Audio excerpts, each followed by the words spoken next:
নমস্কার, এনবিপি Unani and Ayurveda research সেন্টারের বিশেষ লাইভ ফোনের অনুষ্ঠানে সকল দর্শক বন্ধুদের অনেক অনেক স্বাগত। আবার আমরা কিন্তু সরাসরি অনুষ্ঠানে চলে এসেছি, অর্থাৎ লাইভ অনুষ্ঠানে চলে এসেছি। আপনারা তো জানেন শরীর স্বাস্থ্য সম্পর্কিত বিভিন্ন জিজ্ঞাসা নিয়ে আপনারা বসে থাকেন এবং সেটা কিভাবে একটা আলোচনার মাধ্যমে পার্মানেন্ট সলিউশন পাওয়া যায়।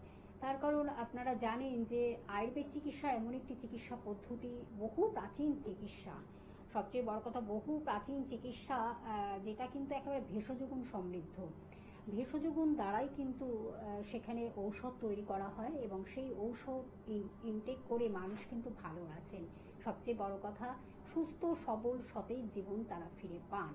এখন আয়ুর্বেদ চিকিৎসার মাধ্যমে আপনারা কিভাবে, সেটা অনেক সময় আপনারা বুঝতেও পারেন না যে এটার থেকে আপনারা কতটা বেনিফিটেড, কতটা আপনারা লাভবান, যে আয়ুর্বেদ চিকিৎসা আপনাদের কি দিচ্ছে।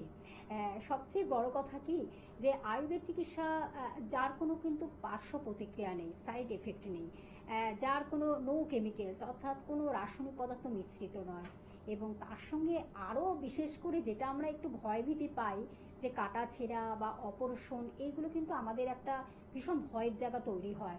আবার অনেক সময় দেখা যায় যে হয়তো একবার আপনি অপারেশন করলেন, সেটা কিন্তু আবার দ্বিতীয়বার অপারেশন করতে হচ্ছে, আবার তৃতীয়বারও অপারেশন করতে হয়। এই জায়গাগুলো যখন তৈরি হয় তখন কিন্তু আমাদের মধ্যে একটা ভীষণ ভয়ের জায়গা তৈরি হয় যে অন্যান্য চিকিৎসার ক্ষেত্রে এই সমস্যাগুলো ভীষণভাবে তৈরি করে, কিন্তু আয়ুর্বেদ চিকিৎসা আপনাকে কিন্তু সেই জায়গাটা একেবারেই নয়, যেটা কিন্তু আপনি মানে একবার প্রকৃতির দান, প্রাকৃতিক ভেষজ গুণ দ্বারা আপনার ঔষধ তৈরি হচ্ছে এবং সেই ঔষধের দ্বারা আপনি কিন্তু একটা সুস্থতার জায়গা তৈরি করতে পারছেন।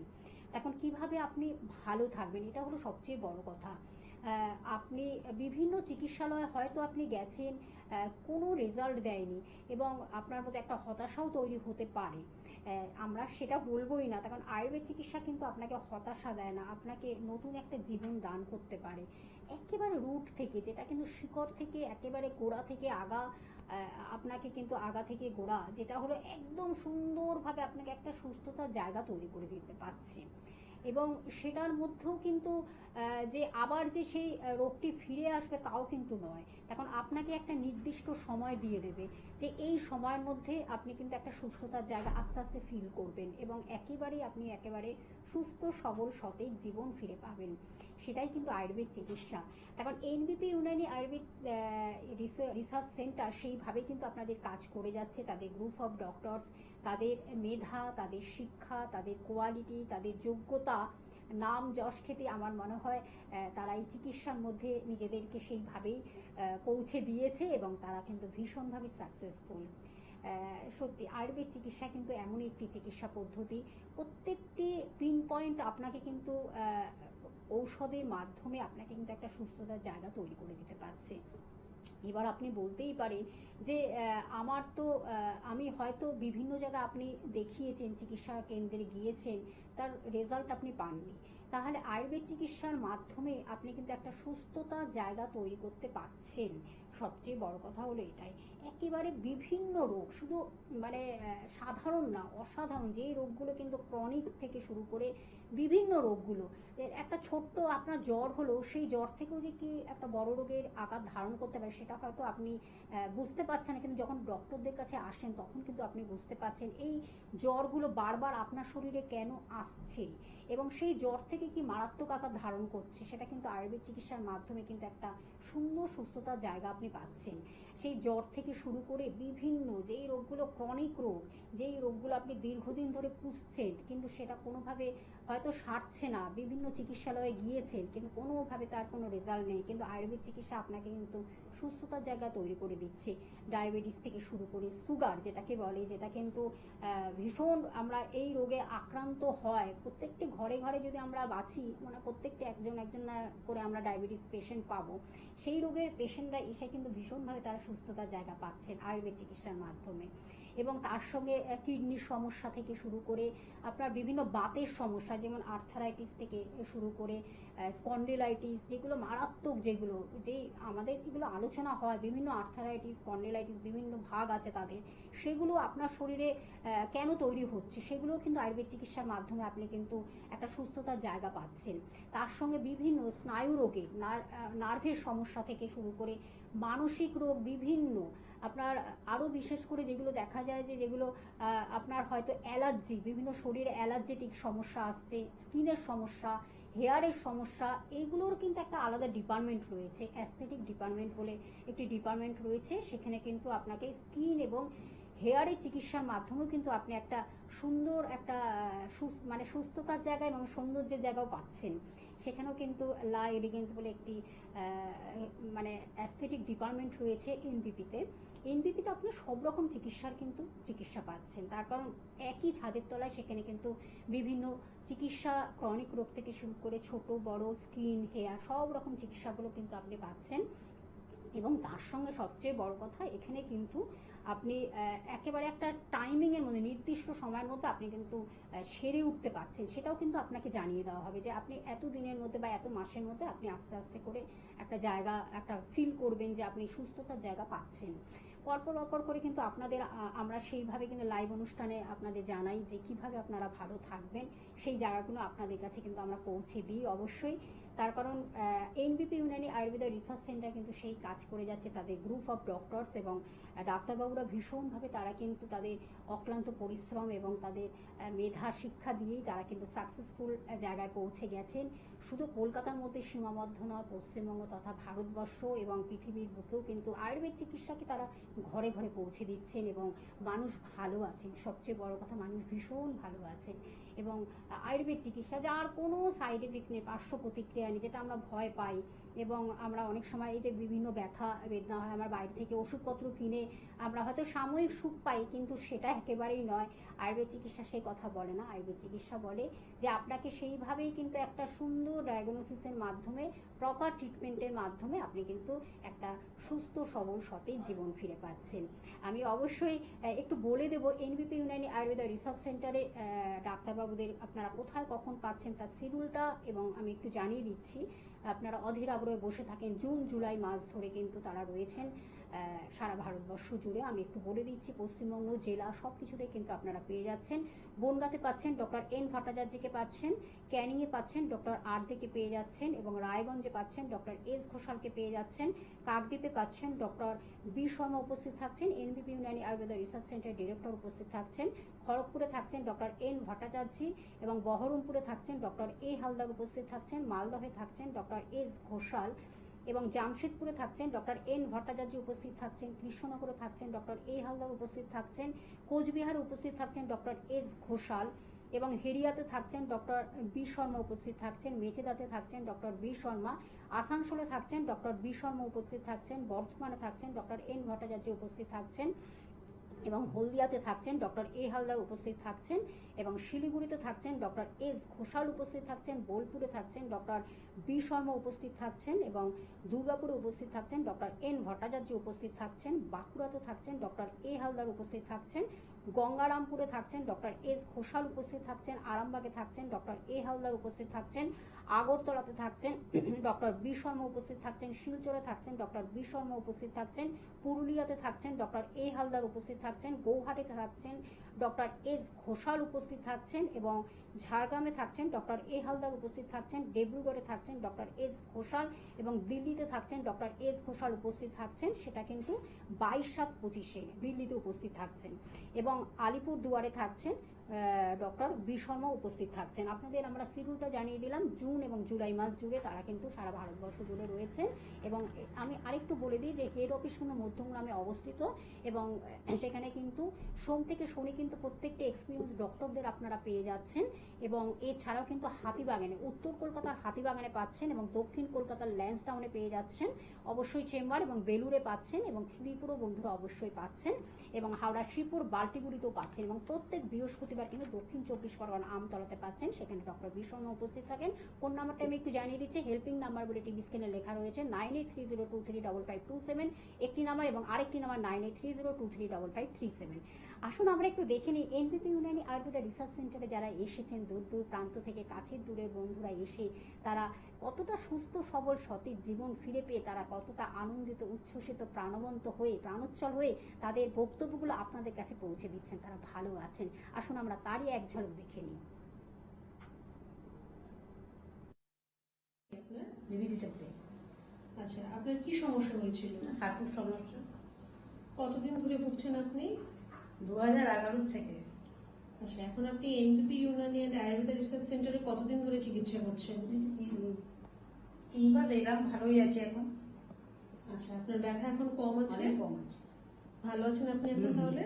হ্যাঁ, হাঁটাচলাও ভালো করতে পারছি। আপনার নাম? আমার নাম সুকান্ত চট্টোপাধ্যায়। কোথায় বাড়ি আপনার? আমার বাড়ি হচ্ছে 5 লাখানা বেলডুবি, গ্রাম পোস্ট বেলডুবি। কি সমস্যা? সমস্যা ছিল আমার কিডনির ক্রিয়েটিন বেশি হয়েছিল এবং প্রচণ্ডভাবে লিভার ট্রাবল হচ্ছিল, যার জন্য আমি শয্যাশায়ী হয়ে পড়েছিলাম। তারপরে আমাকে কলকাতার বিশেষ বড় জায়গায় আমি দেখিয়েছিলাম, সেখানে আমাকে বললো যে ডায়ালিসিস করাতে হবে। আমারটা 4 পয়েন্টের ওপরে উঠে গেছিল।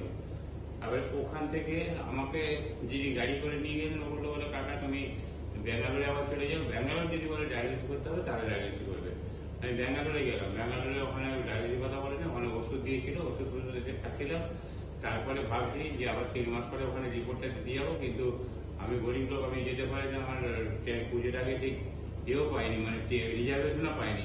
যার জন্য টিভিতে দেখলাম হঠাৎ এই ডাক্তারবাবু, ডাক্তার বি শর্মা, এখানে আয়ুর্বেদিক ডাক্তারবাবু, ওনার সঙ্গে টিভিতে দেখে ওনার ফোন নাম্বার টিভি থেকে নিয়ে কন্ট্যাক্ট করে তারপরে আমি এই ইউনানিতে আসি, এনবিপি ইউনানি এখানে আসি।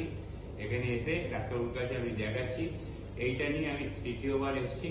ডাক্তারবাবুর 2বারের ওষুধ খেয়ে আমার ক্রিয়েটিন যেখানে 4-এর ওপর ছিল এখন 3.1 এসেছে। আমি ক্রমশ শারীরিকে আমার লিভারের ট্রাবল অনেকটা দূর হয়েছে। আমি শারীরিক দিক থেকে আগের চেয়ে অনেকটা সক্ষম হয়েছি। আগে গাড়ি ছাড়া আসতে পারতাম না, এখন আমি ট্রেনের বাসে দিয়ে চলে আসি। নমস্কার স্যার, আপনার নাম কি? নমস্কার, আমার নাম বিনোদ পাত্র। আচ্ছা, আপনি কোথায় থাকেন? আমি দাসপুর ব্লকেরই রাজনগর গ্রামে থাকি। আপনি আমাদের এনবিপি ইউনানি আয়ুর্বেদিক রিসার্চ সেন্টার কোন সেন্টারে চিকিৎসা করিয়েছেন? আমি মেচেদা সেন্টারে চিকিৎসা করেছি। আপনার রোগ কি ছিল স্যার? আমার ওই হাড়ের রোগ ছিল, অর্থাৎ আমার হাড়টা ভেঙে গিয়েছিল। আমি হোমিওপ্যাথিতে 2বার ওটি করেছিলাম, করার পর আমি ঠিকমতো সুস্থ হতে না পেরে আমি আয়ুর্বেদিক চিকিৎসায় এসেছিলাম। আচ্ছা, আপনি কতদিন হয়েছে আমাদের সেন্টারে এসে দেখাবেন? আমি 15 দিন চিকিৎসা ছিলাম ওখানে। আচ্ছা, আমাদের ওষুধ খাওয়ার পর, চিকিৎসার পর আপনি এখন কেমন আছেন? আমি এখনকার বলতে হলে আমার একবার আমি মনে হচ্ছে যে আমি সম্পূর্ণভাবে সুস্থ হয়ে গেছি। আমার কোনো সমস্যাই নেই বা কোনো অসুবিধাই মনে হচ্ছে না। আমি 2য়বার চেক আপে এসে আমি এই ডাক্তারবাবুকে বললাম যে আমার কোনো সুস্থ হয়েছি কী করে হলো। আমি এইভাবে তাড়াতাড়ি করে যে সুস্থ হয়ে গেলাম, বা আমাকে ডাক্তার বললেন যে ঠিকই আছে, এখনও আপনাকে চিকিৎসা করতে। আমি তো ভাবতেই পারছি না যে এত তাড়াতাড়ি এত সুন্দরভাবে আমি এই চিকিৎসার সুস্থতা পাবো। এটা আমি খুব গর্বের বিষয় আমার। তাহলে আপনি খুশি আছেন এখানে আমি খুব দেখাবো? খুশি, এই ধরনের চিকিৎসায় আমি খুব খুশি। ঠিক।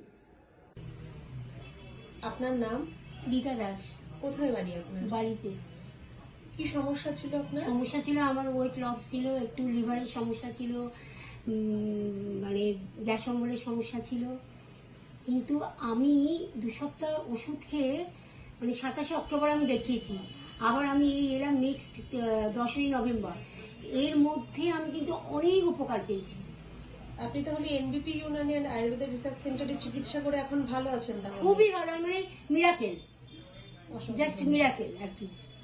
আমার ক্ষেত্রে আমি বলতে পারি মিরাকেল, কারণ আমি ভাবতে পারিনি যে আমার এই 2 সপ্তাহের ভেতর আমার 2 কেজি ওয়েট বেড়েছে, যেটার জন্য অ্যাকচুয়ালি আমি এসেছিলাম ওয়েট লস। আপনার নাম? আমার নাম সুনীল কর্মকার। আপনি কোথায় বাড়ি আপনার? জেলা শস্যনা, কলকাতা 61। আচ্ছা, আপনি কোন চেম্বারে দেখাচ্ছেন? আমি ল্যাস ডাউন।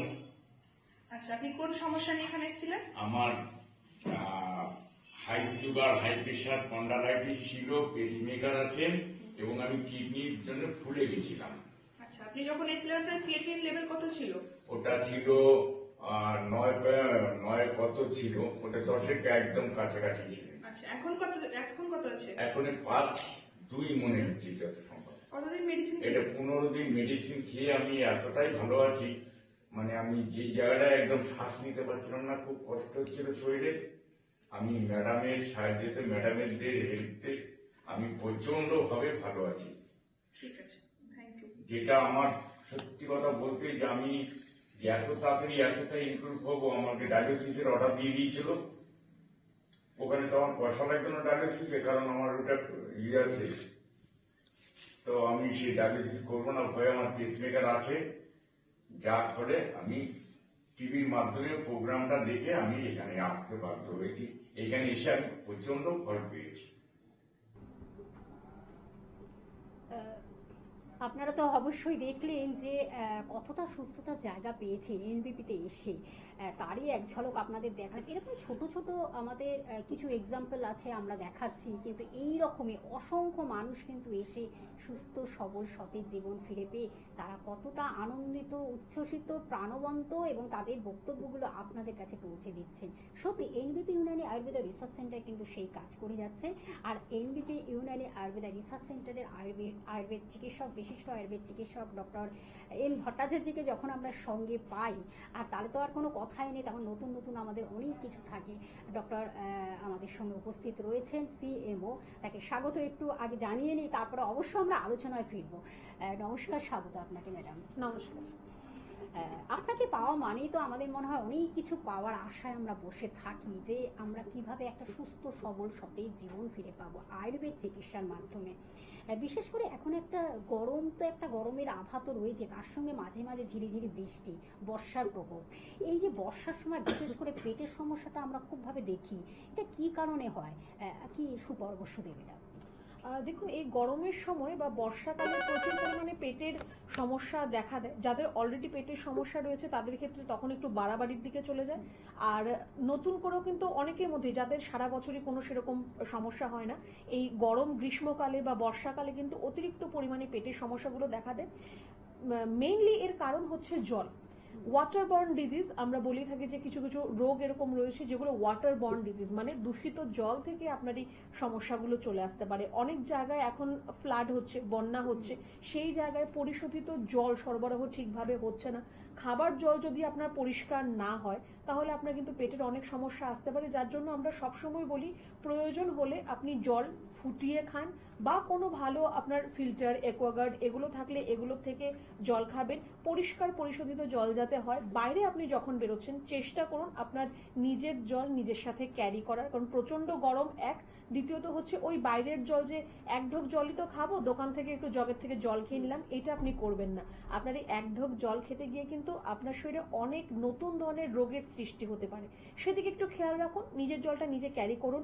যদি সম্ভব না হয় একটু হয়তো আপনার পয়সা খরচা হবে, কিন্তু একটু আপনি মিনারেল ওয়াটার বোতল, জলের বোতল কিনে তারপর আপনি জলটা খাবেন অবশ্যই। একদম, আমরা এই বিষয়ে আরো জানবো, বিশদভাবে জানবো। ম্যাডামকে যখন সঙ্গে পেয়েছি, কিন্তু তার আগে একজন বন্ধু রয়েছেন।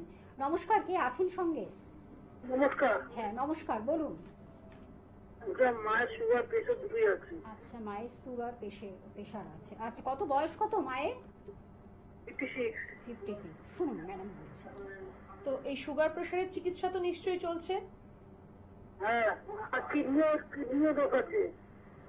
আচ্ছা, তো সুগারের সমস্যা, প্রেশারের সমস্যা, সেখান থেকে কিডনির সমস্যা চলে আসছে, তো তার ট্রিটমেন্ট কি করছেন নাকি শুধু দেখছেন যে সব খারাপ হচ্ছে? কি করছেন আপনি? না, করছি।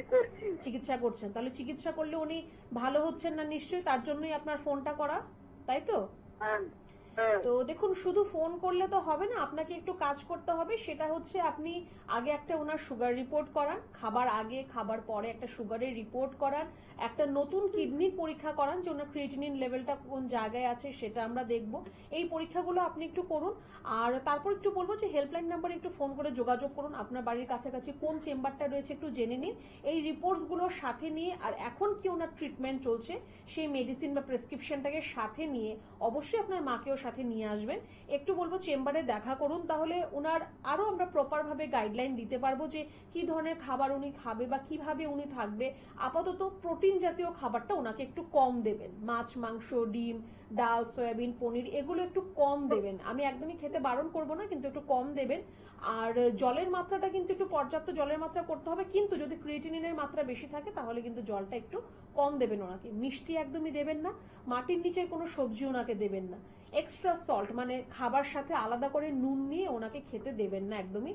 রান্নায় চেষ্টা করুন একটু সন্ধব লবণ ব্যবহার করার। এই জিনিসগুলো আপনার হাতে রয়েছে, আপনি আপাতত এই জিনিসগুলো করুন, তারপর একটু রিপোর্ট করে দেখা করবেন। আমরা অবশ্যই বলবো যে উনি কিভাবে সুস্থ হবেন। ঠিক আছে? ঠিক আছে, ধন্যবাদ ধন্যবাদ। হ্যাঁ, অবশ্যই ম্যাডাম খুব সুন্দরভাবে আপনাদের বিশ্লেষণ করে দেন যে কিভাবে একটা প্রপার গাইডলাইন্সের মাধ্যমে আপনি কিন্তু একটা সুস্থতার জায়গা পাচ্ছেন। এনবিপি ইউনানি আয়ুর্বেদ রিসার্চ সেন্টার কিন্তু সেই কাজ করে যাচ্ছেন। আর আমাদের এন ভট্টাচার্যকে যখন সঙ্গে পাই তখন কিন্তু আমাদের অনেক কিছু জানার অভিপ্রায় জেগে ওঠে। আমরা আজকে কিন্তু পেটের সমস্যা নিয়ে আলোচনা করছি। ম্যাডাম, এই যে যেটা বললেন যে দূষিত আমাদের জল বা অন্য কোনো রকমের জল, মিনারেল ওয়াটার, অনেক সময় কি হয় আমরা সেগুলো ইউজ করি না, খাই না। আমরা ওই যেখান থেকে পারি সেখান থেকে একটু জল খেয়ে সেটা ইনটেক করি, এবং সেটা কতটা ক্ষতিকর সেটাও আপনি জানালেন। আরেকটা ক্ষেত্রে দেখা যায় যে এই যে পেটের সমস্যা থেকে আমাদের কি কি সমস্যা আসতে পারে, আমাদের শরীরে কি কি ক্ষতি করতে পারে? একদম, দেখুন পেটের সমস্যা এরকম নয় যে আমার শুধু পেট খারাপ হলো, বমি হলো, পেটে ব্যথা হলো, সেরে গেল, এরকম নয়। কিন্তু আপনার যদি বারে বারে এই সমস্যাগুলো আপনার মধ্যে যদি আসতে থাকে, বা ধরুন অনেকের ডিসেন্ট্রির সমস্যা থাকে যেটাকে আমরা আমাশা বলে থাকি, যদি এই সমস্যা আপনার মধ্যে অনেক দিন থাকে সেটা কিন্তু পরবর্তী সময় গিয়ে আপনার আমবাতের সৃষ্টি করতে পারে, যেটাকে আমরা রিউমাটয়েড আর্থ্রাইটিস বলে থাকি। রিউমাটয়েড আর্থ্রাইটিস থেকে আপনার হাত পা বাঁকা হয়ে যাওয়া বা সোয়েলিং, ফুলে থাকা, লাল হয়ে থাকা, ছোট ছোট জয়েন্টসের মধ্যে ব্যথা হওয়া, এই সমস্যাগুলো কিন্তু আপনার মধ্যে দেখা দিতে পারে। আর পেটের সমস্যা থেকে আপনার স্কিন, আপনার চুল, প্রত্যেকটা জিনিসই কিন্তু নষ্ট হতে পারে। আমরা শুধু এইটুকুই ভাবি যে পেটের সমস্যা পেটের মধ্যেই থেকে যাবে, একদমই নয়। এই পেটের সমস্যা আপনার মাথার চুল থেকে শুরু করে আপনার একদম পায়ের আঙুল নখ পর্যন্ত কিন্তু একদম নষ্ট করে দিতে পারে। তো তার জন্য একটু আলাদাভাবে কেয়ার করতে হবে পেটের। একদম, আমরা জানবো আরো এই বিষয়ে। একজন বন্ধু রয়েছে, নমস্কার, কে আছেন সঙ্গে? হ্যাঁ, আমি বাটানগর থেকে সুজন দাস কথা বলছি। বলুন সুজনবাবু, বলুন কি সমস্যাটা বলুন।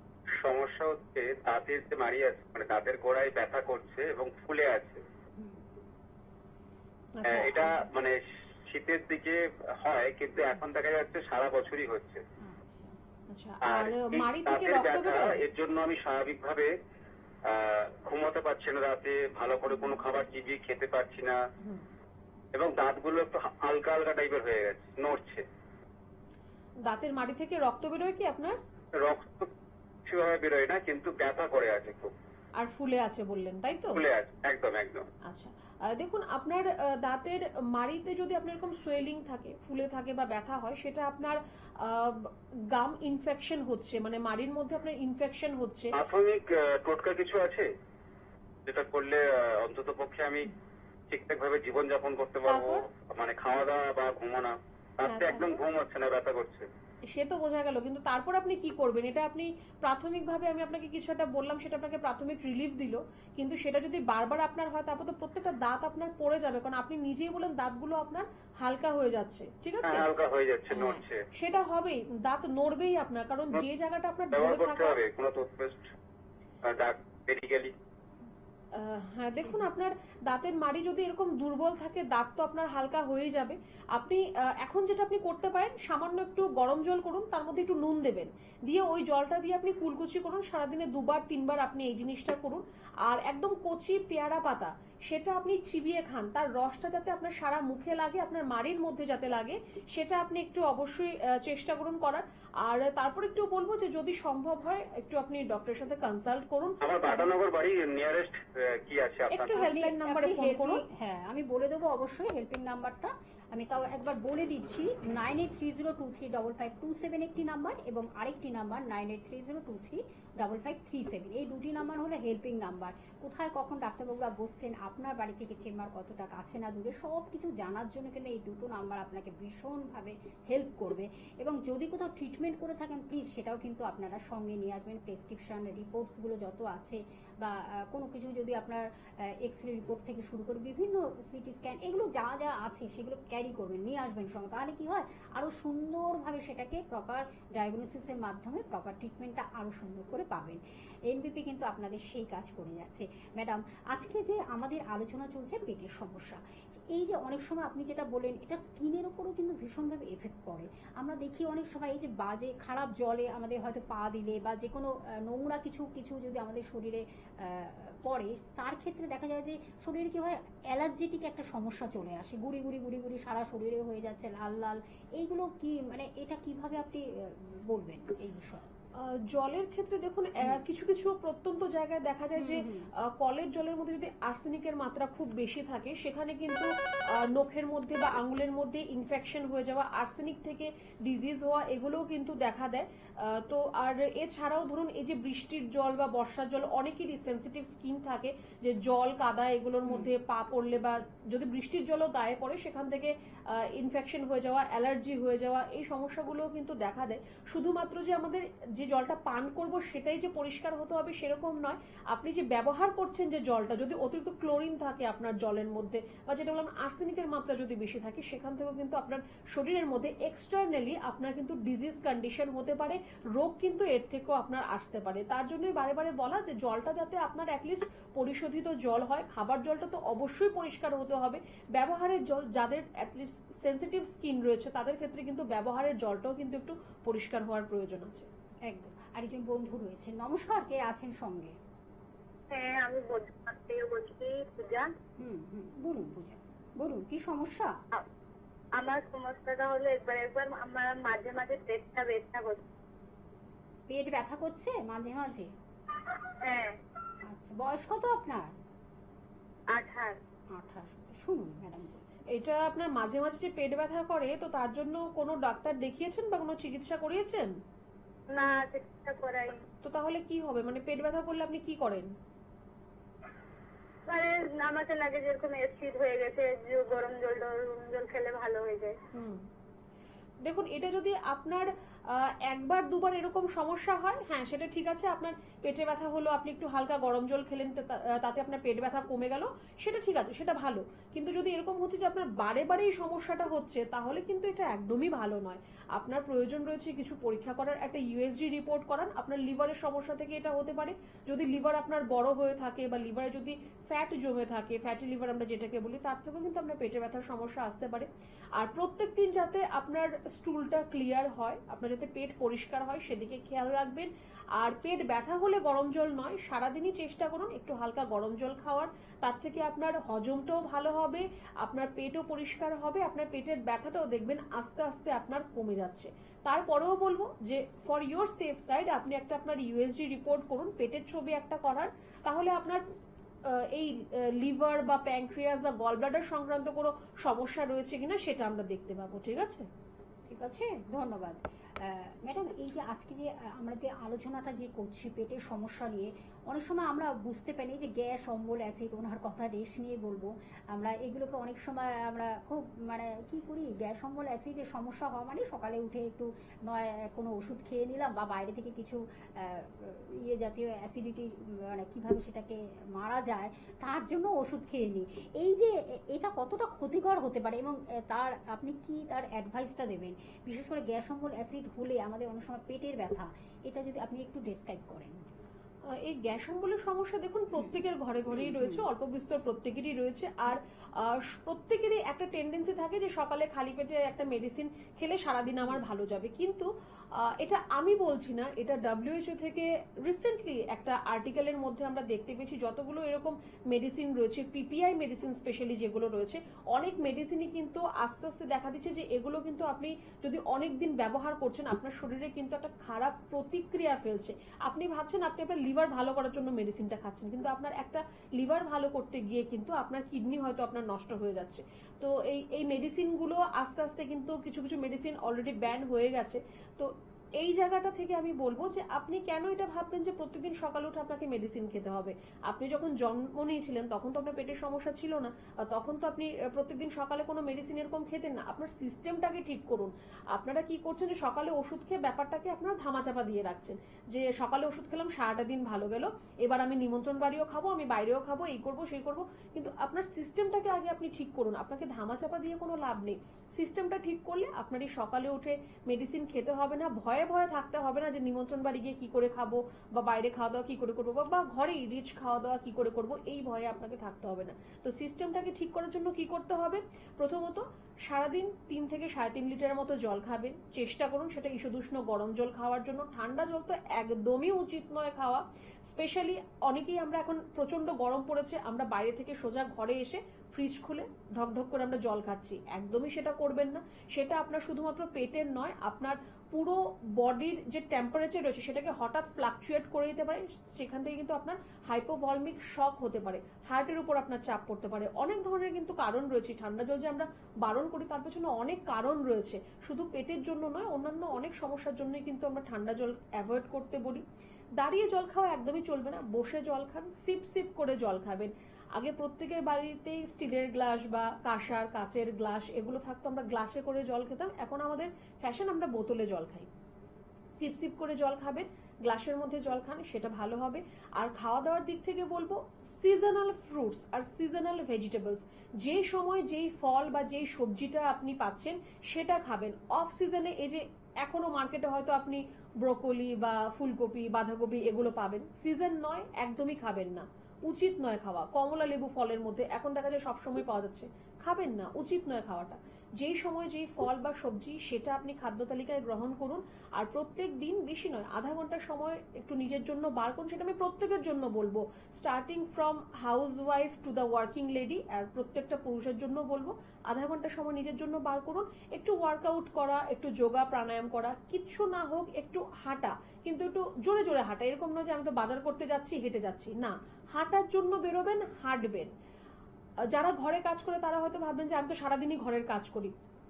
কাজ যখন করছেন তখন আপনার মাইন্ড, আপনার ব্রেন একরকম ভাবে কাজ করছে, তখন অন্য হরমোন রিলিজ হয় আপনার শরীরের মধ্যে। যখন আপনি ওয়ার্কআউট করছেন তখন আপনার শরীরে অন্য হরমোন রিলিজ হয়, তার কাজ আলাদা। আমাদের সম্পূর্ণ শরীরটা হরমোনের মাধ্যমেই চালিত হচ্ছে, হরমোনেরও একটা জায়গা রয়েছে। এই যে আপনার খাবার হজম করার জন্য কিন্তু হরমোনের একটা খুব বড় একটা কিন্তু রোল রয়েছে। তো সেই জিনিসগুলোকে আলাদা আলাদাভাবে বুঝতে হবে। আমার রোগ হলো একগাদা ওষুধ খেলাম, বসে বসে টেস্ট করে নিলাম, এরকম ভাবে চলবে না। আপনার এর ছাড়াও বাদবাকি পদ্ধতিগুলো আপনাকে অ্যাডাপ্ট করতে হবে। রোগ হলেই ওষুধ খাবো, রোগ হওয়ার জন্য আমি বসে থাকবো, এরকম ভাবে চিন্তা করলে হবে না। রোগ যাতে আপনার শরীরে না আসে এইটা আপনাকে চিন্তা করতে হবে। আর রোগ হলে মেডিসিন 40% কাজ করবে, 60% আপনার ডায়েট, আপনার লাইফস্টাইল, আর আপনি নিজে কিরকম ভাবে নিজেকে রাখছেন সেটা কিন্তু কাজ করবে। তো এই জিনিসগুলো খুব ছোট ছোট জিনিস, কিন্তু একটু মাথায় রাখতে হবে। একদম সুন্দরভাবে কিন্তু অ্যানালিসিস করে দিচ্ছেন ম্যাডাম। অবশ্যই একজন বন্ধু রয়েছে। নমস্কার, কে আছেন সঙ্গে? হ্যালো। হ্যাঁ হ্যাঁ, বলুন বলুন, কে বলছেন? আমি বাটানগর থেকে বলছি। বলুন, কি সমস্যা বলুন দিদি ভাই। সমস্যা আমার বলুন তো কি, একদম মানে ওয়েটটা পাচ্ছে না, খুবই রোগা, বয়স অনুযায়ী আমার এতই রোগা, মানে বয়স কত আপনার? আগে শুনি, এজ কত? আমার বয়স 60+। 60+, আচ্ছা। আর ওজন কত আছে এখন আপনার? 38। 38। তো হঠাৎ করে কি আপনার ওজনটা কমে গেল না? না না না না, এটা অনেকদিন থেকেই, প্রায় 30 বছর বয়স থেকেই এরকম। হ্যাঁ, আমার একটা ইস্যু, হ্যাঁ, তারপর থেকে আমার চেহারাটা এরকম হয়েছে। মানে এমনি কোনো সমস্যা শরীরে কিছু নেই, কিন্তু তবু চেহারাটা কিছুতে আর হচ্ছে না। তো আপনার 30 বছর থেকে সমস্যাটা হলে তো আপনার অনেক দিন হয়ে গেল, তো কোনো ডক্টরের সাথে কনসাল্ট করেননি? আমি ডাক্তারও দেখিয়েছি, থাইরয়েড টেস্ট করেছি, সুগার টেস্ট করেছি, কোনো কিছুই প্রবলেম নেই। তো তাহলে প্রবলেমটা কোথায় আপনার? প্রবলেম বলতে ওটাই তো বলছি যে চেহারাটা এতই মানে খারাপ, হ্যাঁ, এটা যদি একটু কিছু মানে সেটা আমি না বুঝতে পারলাম যে আপনার ওয়েটটা খুবই কোনো কম। অসুবিধা কিছু নেই আমার। হ্যাঁ, আপনার ওয়েটটা খুবই কম। এবার আপনি রিপোর্টস হ্যাঁ, করিয়েছেন, থাইরয়েড, সুগার কোনোটাতেই কোনো প্রবলেম নেই। তো হ্যাঁ, তাহলে আপনি হ্যাঁ। যখন ডক্টর দেখিয়েছেন, আপনার ডক্টর আপনাকে কি সাজেস্ট করলো যে কেন আপনার বডি ওয়েটটা কম বা কেন বডি ওয়েটটা বাড়ছে না, সেরকম কিছু বলেছে আপনাকে? বলেনি? ওই একটা কথাই বলে গেল, না না আপনি যখন আপনার কোনো অসুবিধা হচ্ছে না তাহলে ঠিক আছে, আর কিছু করতে হবে না। তো সেটা আর ভালো এরপর কথা। যদি আপনাকে কোনো স্টেরয়েড দেওয়া হয় তাহলে প্রবলেম হবে। আর স্টেরয়েডটা খেতেও চাই না আমি। আচ্ছা আচ্ছা, বেশ। দেখুন, স্টেরয়েডের কোনো দরকার নেই, তবে একটা কথা ভালো যে হ্যাঁ, আপনার যদি শারীরিক কোনো সমস্যা না হয় সেটা একটা ভালো কথা। স্টেরয়েডের কোনো প্রয়োজন নেই মা আপনার। আপনার যেটা প্রবলেম আমি বলবো সেটা হচ্ছে আপনার মেটাবলিজম রেট খুব হাই। এমন তো নয় যে আপনি খাওয়া দাওয়া করেন না, আপনি খাওয়া দাওয়া করেন, পর্যাপ্ত পরিমাণে খাওয়া দাওয়া করেন, কিন্তু সেই যে খাবারটা সেটা আপনার শরীরে লাগছে না, ঠিক আছে? তার জন্য আপনার বডি ওয়েটটা আপনার বাড়ছে না। আপনার সত্যি বয়স অনুযায়ী আপনার ওজনটা অনেকটাই কম, ঠিক আছে? তো তার জন্য দেখুন, আপনার কি করার আছে, আপনি যেরকম খাওয়া দাওয়া করছেন সেরকম খাওয়া দাওয়া করুন, কিন্তু সেটা আপনি চেষ্টা করবেন বারে বারে খান, অল্প অল্প করে খান। আমরা সারাদিনে 4 বার খাবার খাই, আপনি সেটাকে 6 বারে ডিভাইড করুন, সেরকম ভাবে আপনি খাবারটা খাবেন। আর তারপর আমি আপনাকে বলবো যে আপনি একটুখানি যদি সম্ভব হয় আমাদের হেল্পলাইন নাম্বারে ফোন করুন, একটু যোগাযোগ করুন। যে চেম্বারটা আমাদের আপনার বাড়ির কাছাকাছি রয়েছে, একটু চেম্বারে এসে দেখা করবেন। কিছু এনজাইমের আপনার প্রয়োজন রয়েছে, স্টেরয়েডের কোনো দরকার নেই, কিছু এনজাইমের আপনার প্রয়োজন রয়েছে। সেই এনজাইমগুলো আপনি ইনটেক করলে আপনার খাবারটা ঠিকভাবে হজম হবে, আপনার গায়েও লাগবে সেটা, ঠিক আছে? আর একটুখানি আপনি যদি দুধ খেয়ে হজম করতে পারেন, দুধ আপনি অবশ্যই খাবেন। আর ফ্রুটস খান। প্রত্যেকদিন আপনার খাদ্য তালিকার মধ্যে নাটস মানে বাদাম যেগুলো হয় সেগুলো আপনি অ্যাড করবেন। সকালবেলা আপনি যেগুলো ইসে হয় আখরোট বা অ্যালমন্ড, এগুলো আপনি খেতে পারেন। বাদাম আপনি আপনার খাদ্য তালিকায় অ্যাড করুন। আমরা আপনাকে ডায়েট চার্ট করে দেব, বা যদি কোনো ধরনের এক্সারসাইজের প্রয়োজন হয় সেটাও আমরা আপনাকে বলে দেব। একটু আপনাকে যোগাযোগ করতে হবে, চিন্তার কোনো কারণ নেই। আপনি মানে শারীরিকভাবে সুস্থ আছেন সেটাই অনেক। এবার বডি ওয়েট বাড়ানোর কথা, সেটা হয়ে যাবে, কোনো স্টেরয়েডের দরকার নেই। একটু এনজাইমের আপনার ঠিকঠাক ভাবে কাজ করাতে হবে, ঠিক আছে? আচ্ছা, ধন্যবাদ। ধন্যবাদ। খুব ভালো লাগলো যে অনেকেরই মধ্যে এইরকম একটা প্রশ্ন থাকে যে বেশি রোগা হয়ে গেলেও সমস্যা, কেন আমি মোটা হচ্ছি না, বা আমার শরীরে কেন মানে দিনকে দিন আমি আমার হাইট থেকে অনেক সময় বোঝা যায় না, হাইট বা ঠিক মতন যদি আমাদের ওজনটা যদি ঠিক মতন না থাকে, এইগুলো সমস্যাগুলো মানুষের মধ্যে একটা কনফিউশন থাকে যে আমি রোগা হচ্ছি না, কারণ আমার মোটা হয়ে গেলে বলে আমি রোগা হবে কবে, এই যে এরমভাবে অনেকগুলো জিজ্ঞাসা থাকে।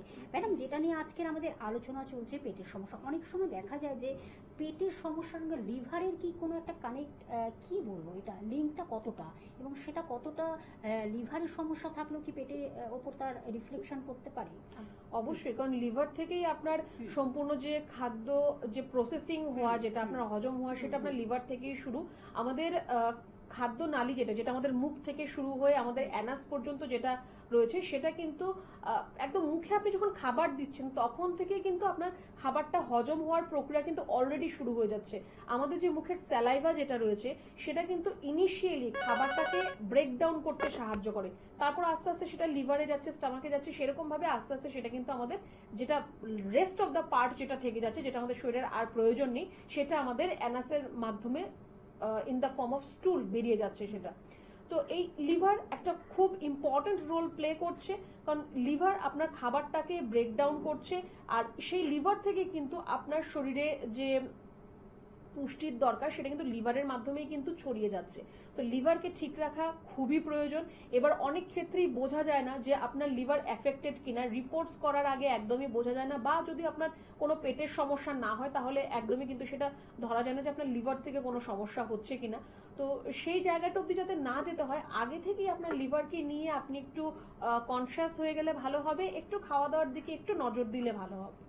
একদম। আমরা আরো এই বিষয়ে জানবো, একজন বন্ধু রয়েছেন। নমস্কার, কে আছেন সঙ্গে? নমস্কার। নমস্কার, বলুন। হ্যাঁ, আমি শিক্ষিত বলছিলাম। কি সমস্যাটা বলুন? সমস্যা বলতে ডাক্তারবাবু, রাতে ঠিক মতন ঘুম হয়। আচ্ছা, আপনার বয়সটা একটু বলবেন? বয়স 35। তো আপনি রাত জেগে কোনো কাজ করেন, নাইট শিফটে কোনো কাজ করেন? না না না না না না, ওইসবে কোনো কাজ থাকে না, তো রাতে ঘুমোতে চায় না, মানে ঘুমটা ঠিক আছে পড়ে গেল। আচ্ছা, দেখুন ঘুম আপনার হতে চায় না আপনি যেটা বললেন, তো তার একটা কারণ থাকবে। হয় আপনি অনেকক্ষণ ফোন ঘাটাঘাটি করেন, বা আপনার খুব এংজাইটি, ডিপ্রেশন, স্ট্রেস এগুলো রয়েছে, বা দিনের বেলা অনেকটা ঘুমোচ্ছেন তাই আপনার রাতে ঘুম হচ্ছে না। তো এরকম তো কোনো একটা কারণ থাকবে আপনার, বা কোনো হ্যাবিট থাকবে। ডিপ্রেশন তো সামান্য থাকে সবারই, সেরকম সবারই থাকে। আচ্ছা, দেখুন আপনার ঘুমের যদি আপনার এখন 35 ইয়ার্স আপনি বললেন, তো আপনার মোটামুটি 6 থেকে 7 ঘন্টার মতো সাউন্ড স্লিপ হওয়ার প্রয়োজন রয়েছে। তো সেখানে যদি আপনার ঘুমটা যদি আপনার পর্যাপ্ত না, যদি আপনার ঘুমটা হয়, বা বারে বারে ঘুম আপনার ভেঙে যাচ্ছে, বা ভেঙে গেলে একবার আরেকবার আপনার ঘুম হচ্ছে না, সেটা কিন্তু আপনার হ্যাঁ আস্তে আস্তে কিন্তু সেটা আপনার নার্ভের উপর এফেক্ট করবে। এছাড়া আপনার খুব মুড সুইংস এর প্রবলেম হবে। রাতে যদি আপনার ঠিকঠাক ঘুম না হয়, সকালবেলা আপনি কাজে যেতে পারবেন না, বা কাজে গেলেও আপনার মধ্যে একটা ল্যাথার্জি ভাব থাকবে, বা একটু মেজাজ খিটখিটে ভাব এরকম একটু আপনার থাকতে পারে। আপনার পেটের সমস্যা এর থেকে আসতে পারে। তো তার জন্য ঘুমটা আপনার একটু সঠিকভাবে হওয়ার প্রয়োজন রয়েছে। আপনাকে বলবো যে খাবার একদম পরেই আপনি শুতে চলে যাবেন না। অ্যাটলিস্ট আপনি রাত্রিবেলা যে খাবার খাচ্ছেন তার 1 ঘন্টা পর আপনি ঘুমোতে যাবেন। আর ওই 1 ঘন্টার মধ্যে টিভি দেখা, বা কম্পিউটার ল্যাপটপে কাজ করা, বা মোবাইল ঘাটাঘাটি করা, এই জিনিসগুলো করবেন না। প্রয়োজন হলে আপনি গল্পের বই পড়ুন, বা ঘরের কাজকর্ম থাকলে আপনি সেটা করুন। আর ঘুমানোর আগে বেশি নয় 2-3 মিনিট একটু মেডিটেশন করবেন, যেটাকে আমরা ধ্যান করা বলি। তাহলে আপনার মাইন্ড আরো কাম হবে, আপনার ঘুম খুব তাড়াতাড়ি আপনার এর থেকে কিন্তু চলে আসবে। এই জিনিসটা আপনি করুন। ভ্রামরী বলে একটা যোগা পজিশন রয়েছে, আপনি সেটা করতে পারেন। একটু ইন্টারনেট করে আপনি দেখে নেবেন, ভ্রামরী আপনার ঘুমের জন্য খুব ভালো কাজ করতে পারে। তো আপনার ডে টু ডে লাইফস্টাইলের মধ্যে এই জিনিসগুলোকে একটু অ্যাডাপ্ট করতে হবে।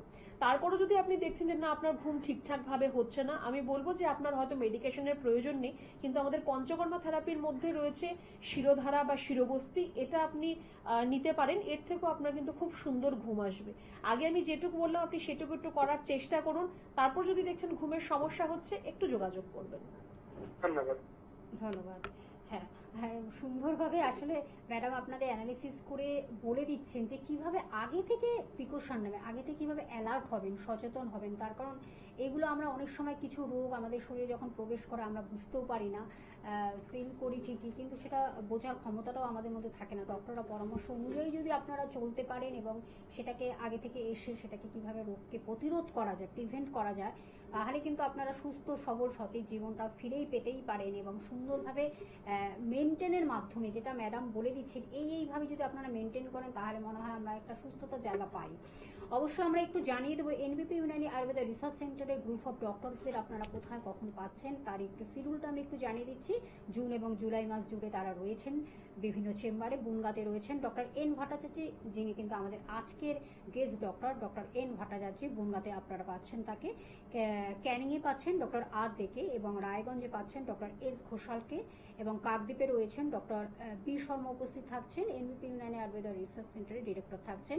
খড়গপুরে থাকছেন ডক্টর এন ভট্টাচার্য, যিনি আমাদের আজকে গেস্ট ডক্টর এবং সিএমও, এবং বহরমপুরে থাকছেন ডক্টর এ হালদার উপস্থিত থাকছেন। মালদহে থাকছেন ডক্টর এস ঘোষাল, এবং জামশেদপুরে থাকছেন ডক্টর এন ভট্টাচার্য। কৃষ্ণনগরে থাকছেন ডক্টর এ হালদার উপস্থিত থাকছেন, এবং কোচবিহারে থাকছেন ডক্টর এস ঘোষাল, এবং হেরিয়াতে থাকছেন ডক্টর বি শর্মা উপস্থিত থাকছেন। মেচেদাতে থাকছেন ডক্টর বি শর্মা উপস্থিত থাকছেন, এবং আসানসোলে থাকছেন ডক্টর বি শর্মা উপস্থিত থাকছেন, এবং বর্ধমানে থাকছেন ডক্টর এন ভট্টাচার্য, এবং হলদিয়াতে থাকছেন ডক্টর এ হালদার উপস্থিত থাকছেন। শিলিগুড়িতে থাকছেন ডক্টর এস ঘোষাল, বোলপুরে থাকছেন ডক্টর বি শর্মা উপস্থিত থাকছেন, এবং দুর্গাপুরে থাকছেন ডক্টর এন ভট্টাচার্য, এবং বাঁকুড়াতে থাকছেন ডক্টর এ হালদার উপস্থিত থাকছেন। গঙ্গারামপুরে থাকছেন ডক্টর এস ঘোষাল উপস্থিত থাকছেন। আরামবাগে থাকছেন ডক্টর এ হালদার উপস্থিত থাকছেন। আগরতলাতে থাকছেন ডক্টর বি শর্মা উপস্থিত থাকছেন, এবং শিলচরে থাকছেন ডক্টর বি শর্মা উপস্থিত থাকছেন। পুরুলিয়াতে থাকছেন ডক্টর এ হালদার উপস্থিত থাকছেন। গৌহাটিতে থাকছেন ডক্টর এস ঘোষাল উপস্থিত থাকছেন। ঝাড়গ্রামে থাকছেন ডক্টর এ হালদার, এবং ডিব্রুগড়ে থাকছেন ডক্টর এস ঘোষাল। দিল্লিতে থাকছেন ডক্টর এস ঘোষাল। আমি একটু তারিখটা মেনশন করে দিচ্ছি, 22/7/25 দিল্লিতে থাকছেন ডক্টর এস ঘোষাল এবং আলিপুর দুয়ারে থাকছেন ডক্টর বি শর্মা উপস্থিত থাকছেন। আর আপনারা জানেন এনবিপি ইউনানি আয়ুর্বেদা রিসার্চ সেন্টারের কিন্তু হেড অফিস কিন্তু মধ্যমগ্রামে অবস্থিত। সোম থেকে শনি প্রত্যেকটি এক্সপিরিয়েন্স এনবিপির ডক্টরদের পেয়ে যাচ্ছেন। এছাড়া কিন্তু উত্তর কলকাতার মধ্যে কিন্তু হাতিবাগানে চেম্বার রয়েছে এবং দক্ষিণ কলকাতার মধ্যে ল্যান্সডাউনে চেম্বার আছে। এছাড়া বেলুড়ে থাকছে, খিদিপুরেও চেম্বার রয়েছে এবং হাওড়া শিবপুর বাল্টিগুড়িতেও থাকছে এবং দক্ষিণ 24 পরগনা আমতলাতে সেখানে কিন্তু ডক্টর বি শর্মা উপস্থিত থাকেন প্রত্যেক বৃহস্পতিবার। ফোন নাম্বারটা আমি একবার বলে দিচ্ছি, হেল্পিং নাম্বার বলে টিভি স্ক্রিনে আপনারা দুটি নাম্বার দেখতে পাচ্ছেন, 9830235527 একটি নাম্বার এবং আরেকটি নাম্বার 9830235537। এই দুটি নাম্বার হলো হেল্পিং নাম্বার, যার মাধ্যমে আপনারা ডিটেলসটা পাচ্ছেন এবং কখন কোথায় ডাক্তারবাবুরা বসছেন এবং আছেন আপনাদের সঙ্গে সব কিছু বিশদে আপনারা জানতে পাচ্ছেন। আর যদি কোথাও চিকিৎসালয়ে আপনারা চিকিৎসা করে থাকেন তাহলে কিন্তু প্লিজ সেগুলো কিন্তু প্রেসক্রিপশন এবং রিপোর্টসগুলো ক্যারি করবেন, নিয়ে আসবেন সঙ্গে। তাহলে কি হয়, আরও সুন্দরভাবে সেটা প্রপার ডায়াগনোসিস এবং প্রপার ট্রিটমেন্টের মাধ্যমে আপনি কিন্তু সুস্থ সবল স্বাভাবিক জীবনকে পাচ্ছেন ফিরে। নমস্কার, কে আছেন সঙ্গে? হ্যালো, নমস্কার। হ্যাঁ নমস্কার, আমি বেহালা থেকে বলছিলাম। বেহালা থেকে বলুন, কি সমস্যা? হ্যাঁ, আমার হাতে আঙুলে গাতে গাতে একটু মানে ব্যথার সমস্যা আছে। আচ্ছা, গরম জল ঠান্ডা জল দিয়ে অনেকবার একটু পরেও রেখেছিলাম। হ্যাঁ, কমছে না, তাতে ব্যথা করছে খুব। কি করেছিলেন আরেকবার বলুন?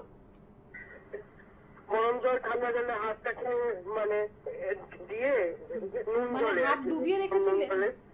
হ্যাঁ করেছি, কিন্তু ওটা কোনো কাজ হয়নি। তো এটা আপনাকে কে করতে বলেছে? এনবিপি কি আগের প্রোগ্রাম দেখি তাকে করেছিলাম আর কি। আচ্ছা, আপনার এই যে ছোট ছোট গাঁটে গাঁটে আপনি যে ব্যথার যেটা বললেন সেটা কি ফুলে থাকে না শুধু ব্যথাই হয়? জাস্ট ব্যথা হচ্ছে। ফুলে থাকে না তো? না না না না, ফুলে থাকছে না। আচ্ছা, সমস্যাটা কতদিন ধরে হচ্ছে আপনার? কালকে থেকে আর কি হচ্ছে। কাল থেকে হচ্ছে? হ্যাঁ। আচ্ছা, একটু আপনার বয়সটা বলবেন? 23 বছর বয়স। বেশ, এর আগে এরকম বেড়ে যাচ্ছে। এর আগে এরকম কোনো সমস্যা হয়নি আপনার, তাই তো? না না না, এর আগে কখনো হয়নি। বেশ, দেখুন আপনার আপনি যেটা বলছেন যে আপনি জলের মধ্যে হাত ডুবিয়ে রেখেছেন, সেটা আপনার জন্য নয়, প্রত্যেকের জন্য প্রত্যেকটা অ্যাডভাইস নয়। আপনার যেটা সমস্যা হচ্ছে তার জন্য আপনি শুকনো গরম সেক দেবেন, হাত আপনাকে ডুবিয়ে রাখতে হবে না। আপনি শুকনো গরম সেক, যদি সম্ভব হয় 1 মুঠো সাদা বালি, 1 মুঠো সৈন্ধব লবণ, দুটোকে একসাথে করে একটা পোটলা তৈরি করে নেবেন। সেটাকে আপনি একটু গরম করে সেটা দিয়ে আপনি চেপে চেপে একটু গরম সেক দিন যে জায়গাটায় আপনার ব্যথা রয়েছে। আর যদি সম্ভব না হয় তাহলে এমনিতে কটনের কাপড়, সুতির কাপড় ভাঁজ করে সেটা গরম করে সেটা দিয়ে আপনি একটু চেপে সেক দেবেন, তাতে আপনার ব্যথাটা একটু কমবে। হাত ডুবিয়ে আপনাকে রাখতে হবে না, প্রথম কথা। দ্বিতীয় কথা আপনাকে বলবো, যদি আপনার এই ব্যথাটা আপনি দেখছেন যে আপনার কন্টিনিউ আপনার 5 দিন 7 দিন আপনার থেকে যাচ্ছে, তাহলে আপনাকে কিছু রক্ত পরীক্ষা করতে হবে। আপনি আরএফ ফ্যাক্টর রিপোর্ট করাবেন, ইউরিক অ্যাসিড করাবেন, সিআরপি করাবেন। এই 3টে পরীক্ষা আপনি একটু করাবেন। আর তারপর আপনার বেহালা আপনার বাড়ি আপনি বললেন তো, আমতলায় আমাদের চেম্বার রয়েছে, ল্যান্সডাউন চেম্বার রয়েছে, যেটা আপনার সুবিধে মনে হয় আপনি রিপোর্টসগুলো নিয়ে। সমস্যা কি এটা ডাক্তারবাবু? হতে পারে, তার জন্যই বললাম যে আরএফ ফ্যাক্টরের রিপোর্ট করান, ইউরিক অ্যাসিডের রিপোর্ট করান। যদি 1 দিন 2 দিনের ব্যথা হয় সেটা নিয়ে চিন্তার কোনো কারণ নেই, তবে একটু খেয়াল রাখবেন যে মসুর ডাল বা টমেটো এগুলো খেলে আপনার ব্যথাটা বাড়ছে কিনা, তাহলে আপনার ইউরিক অ্যাসিড থেকে এই সমস্যাটা হচ্ছে। যদি আপনার এরকম ছোট ছোট গাঁটের মধ্যে ব্যথা হয়, তার সাথে ফুলে থাকে বা লাল হয়ে থাকছে, সেটা আপনার রিউমাটয়েড আর্থ্রাইটিসের সমস্যা হতে পারে। সিআরপি যদি হাই থাকে, আপনার রক্তটা যদি ভারী থাকে, তাহলেও কিন্তু এরকম ব্যথা হতে পারে। এর জন্য আমি এই 3টে পরীক্ষা করতে বললাম, ঠিক আছে? আপাতত একটু গরম সেক দিন। যদি আপনার 7 দিন 5 দিন এরকম ব্যথাটা থাকে, তবে আপনি রিপোর্টটা করাবেন, আর তারপর আপনি রিপোর্ট নিয়ে আমাদের চেম্বারে দেখা করবেন। ওকে, থ্যাংক ইউ। ঠিক আছে, ধন্যবাদ। ম্যাডাম, আজকে যে আমাদের আলোচনা চলছে, আমরা একটু এগিয়ে নিয়ে যাব। যেটা হয়, এই যে আমাদের অনেক সময় কি হয়, আমাদের এই বিশেষ করে বর্ষার সময় আমাদের পেট খারাপের ব্যাপারটা ভীষণ কিন্তু দেখা দেয়। পেট খারাপ হচ্ছে বা পেটে ব্যথা, যেটা আপনি বললেন প্রথমেই যে আমসার ভাবগুলো আমাদের, তার সিমটমগুলো আপনি বললেন। পেটের সমস্যা এবং অনেক সময় আমরা সেটা বুঝি না, বা গ্যাসের যে সমস্যা, পেটের ওপরের দিকে যে ব্যথাটা হয় বা আস্তে আস্তে ওপরের দিকে আমাদের বুকের দিকে ব্যথা চলে যায়, ওটার ডিফারেন্সটা যদি একটু বলেন, যে আমরা অনেক সময় হার্টের ব্যথা, সেটা আমরা অনেক সময় বুঝতে পারি না যে পেটের ব্যথা না হার্টের ব্যথা, আমাদের গ্যাসের ব্যথা, এটার মধ্যেও আমাদের মধ্যে একটা কনফিউশন থাকে। আমরা জানবো অবশ্যই, তার আগে একজন বন্ধু রয়েছেন। নমস্কার, কে আছেন সঙ্গে? নমস্কার, আমি অঙ্কিতা বলুন কি সমস্যা? মাথায় মানে চুল উঠছিল, তার থেকে খুশকি, কম বেশি চুল উঠছিল, এখন একটু বেশি উঠছে, তার থেকে খুশকি হয়। একটু জোরে বলবেন, আমি ঠিক বুঝতে পারলাম না। ভীষণ মাথার চুল উঠছে, তাই তো? হ্যাঁ হ্যাঁ, এখন বেশি পরিমাণ উঠছে, তাই তো? খুশকি হয়।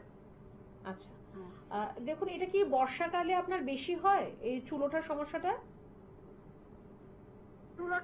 চুল এমনি সপ্তাহে উঠছে, কিন্তু এখন একটু বেশি। দেখুন, একটা ব্যাপার হচ্ছে যে বর্ষাকালে না একটু হেয়ার ফল প্রত্যেকেরই হয়।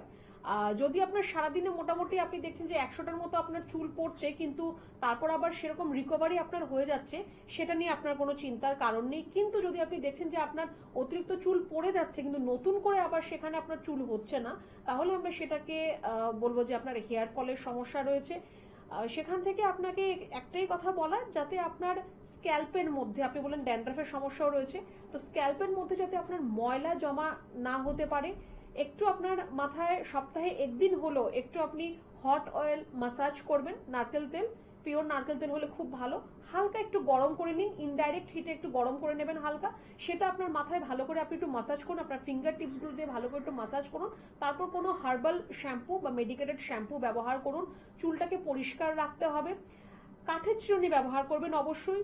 অনেক সময় আমরা কি বাইরে না বেরোলে আমরা সেরকম ভাবে চুল আঁচড়াই না, সেটা করবেন না। আপনি সারাদিনে 2বার থেকে 3বার অবশ্যই চুল আঁচড়াবেন, সেটা কাঠের চিরুনি ব্যবহার করবেন। তার জন্য সপ্তাহে একদিন একটু মাথায় তেল দিন, সপ্তাহে 2 দিন আপনি শ্যাম্পু করুন। বাইরে যখন বেরোবেন চেষ্টা করবেন আপনার স্ক্যাল্প বা চুল কটনের কাপড় দিয়ে একটু ভালো করে র্যাপ করে বেরোতে, যাতে আপনার তার মধ্যে ধুলোবালি জমাট না বাঁধতে পারে। এই অতিরিক্ত যে সূর্যালো বা সূর্যরশ্মি, তার থেকেও কিন্তু আমাদের চুল ড্যামেজ হয়, সেখান থেকেও কিন্তু হেয়ার ফলের সমস্যা আসতে পারে। একটুখানি আপনি এই জিনিসগুলোকে আগে একটু করে দেখুন যে আপনার হেয়ার ফলের সমস্যাটা কম হচ্ছে কিনা। যদি দেখছেন যে না একই রকম থাকছে, তাহলে কিন্তু আপনাকে কয়েকটা রক্ত পরীক্ষা করতে হবে। একটা লিভার ফাংশন টেস্ট আপনি করবেন, LFT, থাইরয়েডের জন্য একটা TSH করাবেন, আর অ্যালার্জির জন্য IgE রিপোর্ট করাবেন। এই 3টে পরীক্ষা করলে যদি এর মধ্যে কোনোটা আপনার বেশি থাকে, তাতেও কিন্তু আপনার চুল পড়ার সমস্যাটা আসতে পারে। তো আগে একটু আমি যেটুকু বললাম সেটুকু আপনি আগে করে দেখুন, না কমলে এই রক্ত পরীক্ষাগুলো কিন্তু অবশ্যই আপনাকে করতে হবে। ঠিক আছে, ধন্যবাদ। হ্যাঁ, যেটা আমাদের আলোচনা চলছে ম্যাডাম, যেটা আমরা বললাম, অনেক সময় আমরা গ্যাস ফর্ম করলে আমাদের যে ব্যথা বুকের দিকে যায়, বা এই যে হার্টের ব্যথা, এই দুটোর মধ্যে ডিফারেন্সটা যদি একটু আপনি বিশ্লেষণ করেন। একদম, এই ডিফারেন্সিয়েটটা অনেকেই হয়তো বুঝতে পারে না বা অনেকেই নেগলেক্ট করে। আপনার যদি হার্টের কোনো সমস্যা হয়, তো অবভিয়াসলি আমরা প্রত্যেকেই জানি যে আমাদের হার্ট বেসিক্যালি আমাদের বাঁ দিকেই হয়, ডেক্সট্রোকার্ডিয়াকদের কথা আলাদা, যাদের ডান দিকে হয় খুব রেয়ার কেস সেটা। এবার যদি আপনার বাঁ দিকের বুকে ঠিক এরকম জায়গায় যদি আপনার ব্যথা হচ্ছে, আপনি অনুভব করেন পেইন হচ্ছে, আর সেই ব্যথাটা আপনার বাঁ হাতের দিকে বা পিঠের দিকে আপনার ছড়িয়ে যাচ্ছে, সেটা কিন্তু আপনার গ্যাস্ট্রাইটিসের জন্য ব্যথাটা হচ্ছে না, সেটা কিন্তু আপনার হার্টের সমস্যার জন্য আপনার ব্যথাটা হবে। আর সেই ব্যথাটা আপনার পিন দিয়ে খোঁচা দিলে যেরকম ব্যথা অনুভব হয়, যেটাকে আমরা প্রিকিং টাইপ অফ পেইন বলে থাকি মেডিকেল ভাষায়, সেরকম ব্যথা যদি আপনার হয়, যে কিছু খোঁচা দিচ্ছে সেরকম যদি ব্যথা হয়, সেটা কিন্তু আপনার হার্টের সমস্যা থেকে হতে পারে। আর গ্যাস্ট্রিকের জন্য যে ব্যথাটা হয়, মেইনলি এটা অ্যাপিগ্যাস্ট্রিক রিজিয়নে দেখা যায়, মানে ঠিক এইরকম জায়গায় আপনার যদি ব্যথা হচ্ছে বা মনে হচ্ছে যে আপনার বুকে কিছু চাপ ধরে আছে, বা আপনার হয়তো মাথা ঘুরছে, গা গোলানো, বমি ভাব, এরকম যদি আপনার সিমটমস আপনি দেখতে পান, সেটা কিন্তু আপনার গ্যাস্ট্রিকের সমস্যা থেকে হবে। গ্যাস্ট্রিকের ব্যথার থেকে কিন্তু আপনার এরকম জায়গায় ব্যথা হতে পারে। পেটের ব্যথা সেটা হার্টের সাথে অবশ্যই কানেক্টেড নয়। আপনার পেটের ব্যথার অনেকগুলো কারণ হতে পারে। যদি আপনার স্টুল ক্লিয়ার না হয়, তাহলে আপনার পেটে ব্যথা হতে পারে। যদি আপনার গল ব্লাডারের সমস্যা থাকে, বা লিভারের সমস্যা থাকে, বা স্প্লিন যদি আপনার বেড়ে থাকে, তাহলেও কিন্তু আপনার পেটে ব্যথার সমস্যা আপনার মধ্যে আসতে পারে। তো কেন হচ্ছে, যদি একদিন আপনার পেটে ব্যথা হচ্ছে, সেটা আপনার হয়তো একটু গরম জল খেয়ে বা আপনার কোনো ল্যাক্সেটিভ খেয়ে ঠিক হয়ে যাচ্ছে, ওকে, সেটা নিয়ে আপনাকে চিন্তা করতে হবে না। কিন্তু যদি আপনার বারে বারে এরকম সমস্যা আপনার মধ্যে দেখা দেয় বা আপনার এই পেটে ব্যথা 2 দিন 3 দিন ধরে যদি আপনার থাকে, তাহলে কিন্তু অবশ্যই আপনাকে একটু ডক্টরের সাথে কনসাল্ট করতে হবে, কিছু ইনভেস্টিগেশন রিপোর্টস আপনাকে কিন্তু করতে হবে। তো উভয় ক্ষেত্রেই বলবো কোনোটাকেই নেগলেক্ট করা একদমই চলবে না। যদি আপনার হার্টের সমস্যা হয় সেটাকে তো নেগলেক্ট করা একদমই চলবে না। যদি আপনার এপিগ্যাস্ট্রিক রিজনে যদি আপনার ব্যথা হচ্ছে, আপনার গ্যাস্ট্রিক প্রবলেমের জন্য যদি ব্যথা হচ্ছে, সেটাকেও কিন্তু অবহেলা করা চলবে না। ওই ওষুধ খেয়ে ধামাচাপা দিয়ে রাখলে হবে না, তার একটা পার্মানেন্ট আর প্রপার সলিউশনের আপনার দরকার রয়েছে। সত্যি, তার জন্য কিন্তু পার্মানেন্ট সলিউশনের জন্য কিন্তু এনবিপি ইউনানি আয়ুর্বেদ রিসার্চ সেন্টার আপনাদের সঙ্গে সর্বক্ষণ রয়েছে, যেটা কিন্তু একেবারে ভেষজ গুণ সমৃদ্ধ আয়ুর্বেদ চিকিৎসার মাধ্যমে প্রকৃতির ভেষজ গুণ, একেবারে যেটা প্রকৃতির দান, সেটা নিয়ে ঔষধের মাধ্যমে আপনি কিন্তু সুস্থ সবল সততা, মানে একেবারেই সুস্থ সবল সতেজ জীবন, যেটার মধ্যে মানে কোনো মানে আর্টিফিশিয়াল বলে কিছু নেই, একদম পিওর জিনিসটা কিন্তু আপনি পাচ্ছেন, এবং যার কোনো সাইড এফেক্ট নেই, পার্শ্ব প্রতিক্রিয়া নেই, নো মানে কি বলবো, যেটাকে বলে রাসায়নিক পদার্থ মিশ্রিত যে ওষুধগুলো আমরা খাই সেটাও আপনার শরীরে কতটা খারাপ করতে পারে, কিন্তু আয়ুর্বেদ চিকিৎসা সেই কথা বলছে না। আয়ুর্বেদ চিকিৎসা আপনাকে প্রকৃতির সেই ভেষজ গুণ দিয়ে কিন্তু তারা ঔষধের মাধ্যমে আপনার একটা সুন্দর জীবন উপহার দিচ্ছে, এবং তার সঙ্গে কাটাছেঁড়া নেই, সবচেয়ে বড় কথা কাটাছেঁড়া নেই, এবং যেখানে কোনো অপারেশন নেই, বিনা অপারেশনে আপনি কিন্তু একটা সুস্থ জীবন পাচ্ছেন। আমরা ভীষণ ভয় পাই এই অপারেশনের ব্যাপারগুলো, সেটা কিন্তু আপনাকে আয়ুর্বেদ চিকিৎসা সেটা কিন্তু দিচ্ছে না, একদম বিনা অপারেশনে আপনি কিন্তু একটা সুস্থ সবল সতেজ জীবন ফিরে পাচ্ছেন। নমস্কার, কে আছেন সঙ্গে? নমস্কার, আমি বিয়ালাতে বলছি। নমস্কার, বলুন কি সমস্যা? চুল উঠে যাচ্ছে, আচ্ছা, সেটা কবে থেকে বুঝতে পারছেন, মানে চুলটা যে উঠছে?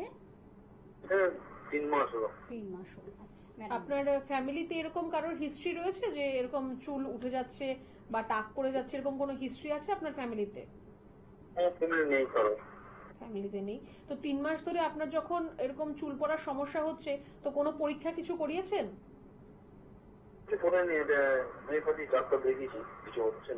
সে তো আপনি ডাক্তার দেখিয়েছেন, তো ডাক্তারবাবু আপনাকে কোনো পরীক্ষা করায়নি? না, কিছু বলেনি। অনেকে বললো আয়ুর্বেদিক দেখালে ঠিক হয়ে যাবে। আমি আপনাদের কোন জায়গায় কি একটু জানলে আমি তাহলে সে যোগাযোগ করব। বেশ, দেখুন কোথায় কি চেম্বার আছে তার জন্য আপনাকে একটু হেল্পলাইন নাম্বারে ফোন করতে হবে। আপনি হেল্পলাইন নাম্বারে ফোন করুন, সেখানে ওরা আপনাকে অবশ্যই সাহায্য করবে, আপনি কোথায় এসে দেখাতে পারবেন বা কখন এলে আপনি ডক্টরকে দেখাতে পারবেন। কিন্তু তার আগে আমি আপনাকে বলবো যে আপনি এলএফটি, লিভার ফাংশন টেস্ট, থাইরয়েডের জন্য একটা টিএসএইচ আর অ্যালার্জির জন্য আইজিই, এই 3টে রক্ত পরীক্ষা আপনি অবশ্যই করে নিয়ে আসবেন, কারণ আপনার চুল পড়ার কারণটাকে আগে বুঝতে হবে। সেই কারণটা না জেনে শুধুমাত্র মেডিসিন দিয়ে, সেটা লোকালি হোক বা ওরালি হোক, দিয়ে সেখানে কোনো লাভ কিছু হবে না। তো একটু রিপোর্টসগুলো আপনি অবশ্যই আপনি করে নেবেন। আর সবচেয়ে ভালো কথা যেটা এনবিপির মধ্যে, যে এখানে আপনি যেরকম আয়ুর্বেদিক ট্রিটমেন্ট আপনি যেরকম পেয়ে যাচ্ছেন, তার পাশাপাশি কিন্তু আমাদের একটা অ্যাস্থেটিক ডিপার্টমেন্ট রয়েছে, লাইলিগেন্স, যেখানে শুধুমাত্র হেয়ার আর স্কিন নিয়ে একদম মডার্ন ট্রিটমেন্ট যেগুলো রয়েছে সেগুলো কিন্তু আমরা করে থাকি। তার মধ্যে আপনার ডার্মা রোলারের মতো ট্রিটমেন্ট হতে পারে, সেখানে আপনার পিআরপি থেরাপি আপনার হতে পারে, যেটা আপনার জন্য প্রয়োজন আমরা সেই ট্রিটমেন্টটাই আপনাকে করব। এবার তার আগে আমাদের জানতে হবে যে আপনার সমস্যার উৎসস্থলটা কোথায়। আমি এক্সটার্নালি আপনাকে ঠিক করে দিলাম, কিন্তু ইন্টারনালি আপনার সমস্যা রয়েছে, কোনোদিনও সেটা কাজে লাগবে না। তো আগে ইন্টারনালি আপনাকে ঠিক করতে হবে, তারপর আমরা এক্সটার্নালিতে যাব। আপনার যদি হেয়ার ফল যদি আপনার সারাদিনে যদি 100টার মতো চুল পড়ছে, পরের দিন কিন্তু সেই জায়গায় অ্যাটলিস্ট আপনাকে 60 থেকে 70টা নতুন চুল আসার কথা। যদি সেটা না হয়, সেটা আপনার হেয়ার ফলের সমস্যা, সেখান থেকে আপনার অ্যালোপেশিয়া হয়ে যেতে পারে, যেটাকে আমরা টাক পড়া বলে থাকি। তো ওই সময়টা যাতে আপনার কাছে না চলে আসে, তার আগেই বলবো একটু রিপোর্টটা করুন, হেল্পলাইন নাম্বারে ফোন করে একটু যোগাযোগ করুন, তারপর আমরা আপনাকে অবশ্যই গাইড করব যে আপনার কি করতে হবে, কোনটা করলে আপনার ভালো হবে, কি আপনার আমরা আগে ট্রিটমেন্ট করব, কি খাবেন বা কি খাবেন না, সবটাই আমরা আপনাকে বলবো। একদম, আমরা প্রায় শেষ প্রান্তে চলে এসেছি ম্যাডাম। একটা আমাদের মানে শেষ জিজ্ঞাসা আমি অবশ্যই বলবো, যেটা হলো আমাদের হজম ক্ষমতাটাকে বৃদ্ধি করার জন্য আপনি কি প্রপার অ্যাডভাইস দেবেন? প্রথমত বলবো যে অনেকেই ভাবে যে হজম করার জন্য লিভার টনিক খেতে হবে, এনজাইম খেতে হবে, ওষুধ খেতে হবে, এই করতে হবে, এগুলো সব পরে। আগে আপনি নিজে থেকে আমাদের যে সেলফ ইমিউনিটি যেটা রয়েছে সেটাকে আপনি বুস্ট আপ করার চেষ্টা করুন, যার জন্য আমি একদম প্রথমে আমি প্রোগ্রামে বলেছি যে আপনি সিজনাল ফ্রুটস বা সিজনাল ভেজিটেবলস তার উপর আপনাকে ডিপেন্ডেন্ট হতে হবে। খাবারের মধ্যে আপনি চেষ্টা করবেন ঘরের খাবার খাওয়ার, সেটাও যাতে খুব বেশি তেল ঝাল মশলা যাতে না হয়। মাছ মাংস ডিম আপনি যতটা কম খাবেন ততটাই আপনার জন্য ভালো। আপনি একটু ফাইবারের উপর ডিপেন্ডেন্ট থাকুন, সবুজ শাকসবজির উপর ডিপেন্ডেন্ট থাকুন, দেখবেন আপনার পেটের সমস্যাও ভালো থাকবে, বাদবাকি অন্যান্য আপনার কিন্তু অনেক লাভ আছে তার থেকে। বাইরের খাওয়া দাওয়াকে অ্যাভয়েড করুন, জল পর্যাপ্ত পরিমাণ আপনাকে খেতে হবে, আর ওয়ার্কআউট এক্সারসাইজ অবশ্যই সেটা করতে হবে। যে যেরকম ভাবে করতে পারে, প্রয়োজন নেই প্রত্যেককেই জিমে যেতে হবে বা প্রত্যেককে জুম্বা ক্লাসে যেতে হবে, প্রত্যেককে যোগা সেন্টারে যেতে হবে। আপনি যদি সম্ভব হয় সেগুলো আপনি করুন, নয়তো ঘরেই আপনি এক্সারসাইজ করা, একটু ফ্রি হ্যান্ড এক্সারসাইজ করা, হাঁটা, দৌড়ানো, সাইক্লিং, স্কিপিং, সুইমিং যে কোনো একটা করতে পারেন। একদম আমাদের সময় শেষ। পরবর্তী অবশ্যই আরও আমরা এই বিষয়ে জানবো। ম্যাডামকে অনেক ধন্যবাদ জানাই, আমাদের সঙ্গে এত সুন্দরভাবে তিনি প্রপার অ্যাডভাইসগুলো দিলেন। সকলে ভালো থাকবেন, সুস্থ থাকবেন, আপনাকে অনেক ধন্যবাদ। আর ধন্যবাদ জানাই দর্শক বন্ধুদের। এনবিপির হাত ধরুন, আয়ুর্বেদ চিকিৎসার হাত ধরুন, নিশ্চয়ই ভালো থাকবেন, সুস্থ সবল সতেজ জীবন। নমস্কার।